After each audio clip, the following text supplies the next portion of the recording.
Hey, this is Michael with X-Force PC. We're going to learn how to turn on the TPM device on an MSI Z490 motherboard.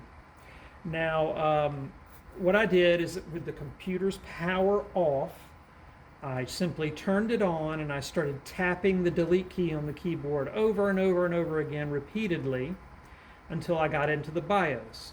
And as you can see here, where you can toggle between easy and advanced mode with F7. And I'm hitting F7 over and over again to toggle between easy and advanced. But I want to be in advanced mode. That's where we are now. And we want to enable the TPM. And I'm challenging myself here because I got to remember where it was. But I believe that's under settings. So you can use the arrow keys to move around, or you can click with your mouse. I'm using the arrow keys and I'm hitting enter. And then I'm going down to security, hitting enter. Then going down to trusted computing, hitting enter.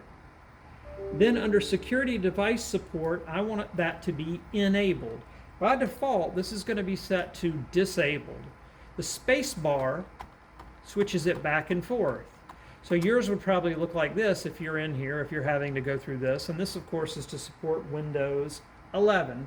It needs a TPM 2.0 device. So again, spacebar enables it. Then I'm going to hit escape, escape. Then I'm going to go down to save and exit and hit enter. And I'm going to go save changes and reboot and hit enter. And I have not made any changes to the BIOS because I already had the TPM enabled. But if you did not have the TPM enabled, you'd see a little message here showing you what you've changed in the BIOS, and that would be changing the TPM from disabled to enabled. Be very careful in the BIOS because you can screw things up. Make sure this is the only thing you're changing in here. You're not changing anything else. And then you just choose yes, and the computer will reboot and go into Windows, and you should have TPM 2.0 support.